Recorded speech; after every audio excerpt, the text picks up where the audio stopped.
여러분은 노후 준비하면 어떤 것이 떠오르십니까? 현금, 부동산, 보험, 이러한 재테크 말고 오늘은 다른 의미에서 노후 준비에 대하여 이야기해 보려고 합니다.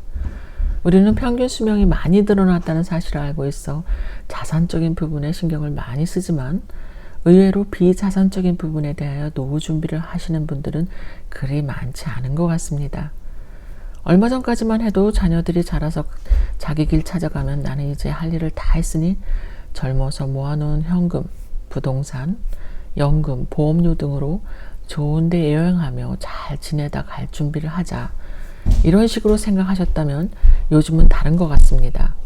평균 수명이 갑자기 많이 길어지다 보니 자녀들이 떠나고 아님 정년 퇴임 후 40년이 더 넘는 시간을 보내야 되는 삶에 우리는 살고 있습니다.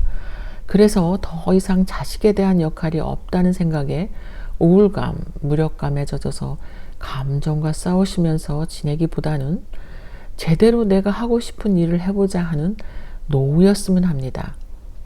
노후가 되기 전에 여러 가지 시도를 해보는 것을 추천합니다. 즉 60이 넘고 70이 넘어도 신나게 노후에 할 수 있는 일들입니다. 노후에 우리가 필요한 비재무적인 자산들, 즉 이러한 자산들을 늘릴 사람들은 그렇지 않은 사람들에 비해 삶의 질도 크게 차이를 보인다고 합니다. 그럼 노후 우리를 신나게 만들 비재무적인 자산들에 대해 알아보겠습니다.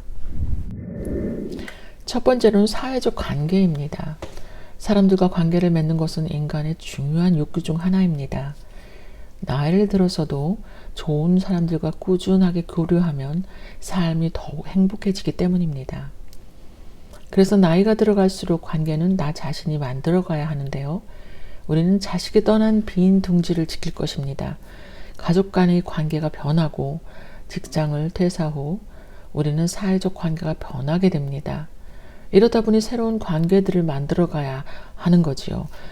인간관계는 근육보다 건강에 훨씬 좋다라는 말이 나올 정도로 중요합니다.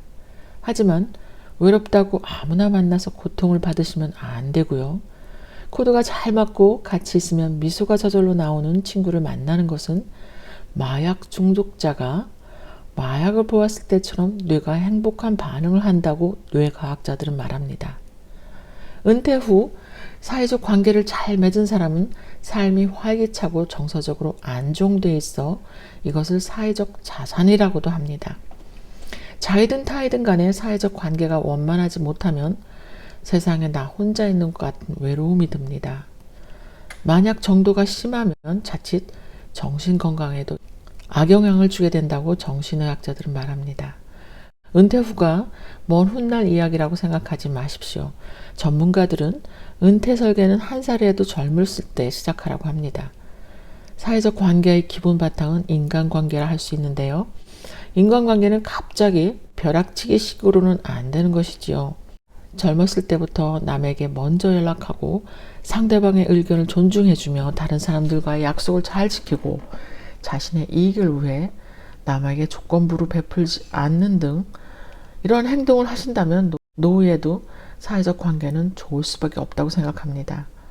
그래서 우리는 나이나 과거에 내가 어떤 지위를 가졌든 간에 상관없이 먼저 다가가고 물질적으로 작은 것이라도 내가 좀 더 베푸는 것, 그리고 사람들과 교류하다 보면 기분 나쁘거나 서운한 상황이 생기기도 합니다. 그래서 상처도 받게 되는데요. 이런 일을 꼭 하고 있지 말고 바로 기억에서 지우는 연습을 하셔야 됩니다. 우리 모두는 완벽하지 않으니까요. 이렇게 첫 번째 노후 준비를 잘하려면 관계를 잘해야 한다라고 정했습니다. 두 번째로는 건강 수명에 중점을 두어라입니다. 일상생활에 큰 지장을 주지 않을 정도의 질병이나 부상 없이 건강한 상태로 오래 살 수 있는 기간을 건강 수명이라고 하는데요. 요즘 여러분도 아시다시피 수명이 늘어나는 현상과 함께 노인들이 젊어지고 있습니다. 과거 70세, 요즘 70세 외모와 건강 상태가 확연히 다르다는 걸 느끼실 겁니다. 대개 사망에 이르기 전 질병에 시달리는 유병 기간도 압축되는 추세라고는 하지만 아직도 기대 수명은 길어지지만 건강 수명은 그리 길어지지 않는다고 합니다. 통계청 발표에 따르면 우리 국민의 약 20년은 이런저런 병으로 골골거리며 산다고 합니다. 20년은 젊은 시절의 생활 습관에 달려 있다고 하고요.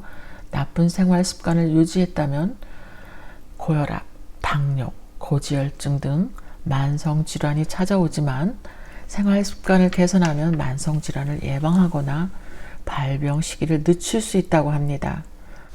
네, 그래서 두 번째로는 건강 수명에 중점을 두어라입니다. 세 번째로는 자신의 삶에 의미 있는 삶이어야 한다입니다. 전 이 세 번째가 핵심 요인으로 보는데요. 이 부분은 우리가 가장 잊고 사는 것 같습니다. 우리가 보편적으로 고민해왔고 깊이 있게 생각한 것들, 인생은 어떻게 살아야 할 것인가, 잘 산다는 것이 나에게 어떤 의미가 있는가, 사는 동안 내 삶의 의미는 어디에서 찾을 수 있는 것인가 등 이렇게 노후에도 생각하고 있다면 그것 자체만으로도 자신의 노후 삶을 바르게 살도록 노력하고 있다고 생각합니다. 그런가 하면 노후에는 그저 젊어서 벌어놓은 경제력으로 잘 먹고 아름다운 곳을 여행만 하며 살면 되지라고 생각하시는 분들보다는 반대로 젊었을 때 사업 실패로 모아놓은 자산도 그리 많지 않지만 의미 있고 가치 있는 삶을 사신다면 그보다 더한 것이 있을까 싶습니다. 이렇게 사람은 외적인 물질적 조건만이 갖추어져 있다고 해서 행복하게 살 수 있는 그런 형편없는 존재로 하나님은 만드시지 않았다고 생각합니다. 우리가 지금 살고 있는 100세 시대에는 일하는 방식과 인생 로드맵이 달라졌다고 생각합니다. 길어진 삶을 위해 우리는 젊어서부터 인생을 신중하게 설계해야 하고 평생 여러 개의 직업을 갖고 더 오래 일해야 할 수도 있습니다. 그러려면 인생 중간중간에 재교육이 필수가 될 것으로 생각합니다. 여러분 생각은 어떠십니까? 저는 다른 이야기로 돌아오겠습니다.